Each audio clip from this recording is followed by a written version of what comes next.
সবাইকে জয় যিশু। সবাই কেমন আছেন? আশা করি সবাই ভালো আছেন। Welcome to our channel. আমাদের চ্যানেলে পক্ষ থেকে জানাই সাদর আমন্ত্রণ এবং আমার বুক ভরা ভালোবাসা। আজকে আমরা যে টপিকটি নিয়ে আলোচনা করব সেটি হয়েছে ধর্ম সংস্কার, দ্য স্যাক্রামেন্ট। যিশু মণ্ডলীকে মাত্র দুটি ধর্ম সংস্কার দিয়েছিলেন। এক, জলে বাপ্তিস্ম, মথিত সুসমাচার 28 অধ্যায় 19 পদ, এবং প্রভুর ভোজ, প্রথম করিন্থীয় 11 অধ্যায় 23 থেকে 26 পদ।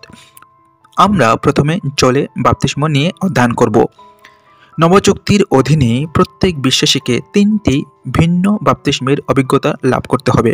সেগুলি হলো খ্রিস্টের দেহে বাপ্তিস্ম, জলে বাপ্তিস্ম এবং পবিত্র আত্মায় বাপ্তিস্ম। কোনো ব্যক্তি যখন নবজন্ম লাভ করে সে স্বয়ংক্রিয়ভাবে খ্রিস্টদেহে বাপ্তিস্ম লাভ করে, অর্থাৎ সে খ্রিস্টদেহ মণ্ডলীর সদস্যে পরিণত হয়। আমরা সকলেই একই আত্মার দ্বারা দীক্ষিত হয়ে একই দেহের অঙ্গ হয়েছি। প্রথম করিন্থীয় 12 অধ্যায় 13 পদ, রোমিও 6 অধ্যায় 3 পদ, এফেসীয় 1 অধ্যায় 22 থেকে 23 পদ, কলসীয় 1 অধ্যায় 8 থেকে 24 পদ। পবিত্র আত্মায় বাপ্তিস্ম পরিত্রাণ পরবর্তী একটি অভিজ্ঞতা। এই বাপ্তিস্ম প্রত্যেক বিশ্বাসী লাভ করতে পারে এবং করাও উচিত।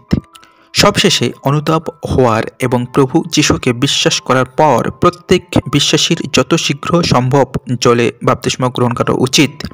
বাপ্তিস্মই হবে নতুন বিশ্বাসের প্রথম বাধ্যতার কর্ম। যিশু তাদের বললেন, সারা পৃথিবীর কাছে যাও, সর্ব মানবের কাছে প্রচার করো সুসমাচার।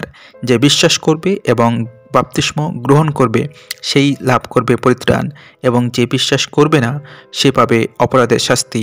মার্ক লিখিত সুসমাচার 16 অধ্যায় 15 থেকে 16 পদ। প্রাথমিক যুগের মণ্ডলী যিশুর বাপ্তিস্ম গ্রহণের আজ্ঞাকে অত্যন্ত গুরুত্ব দিত। প্রায় ব্যতিক্রম ছাড়াই নতুন কনভার্টরা তাদের মন পরিবর্তনের অব্যাহত পরেই বাপ্তিস্ম গ্রহণ করত।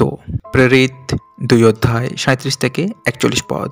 আজ এই পর্যন্ত। কেমন লাগলো জানাতে ভুলবেন না। ভালো লাগলে অবশ্যই সাথে থাকবেন। দেখা হবে যে কোনোটি পরের ভিডিওতে। ততক্ষণে আপনারা ভালো থাকুন, সুস্থ থাকুন, সবল থাকুন। ধন্যবাদ।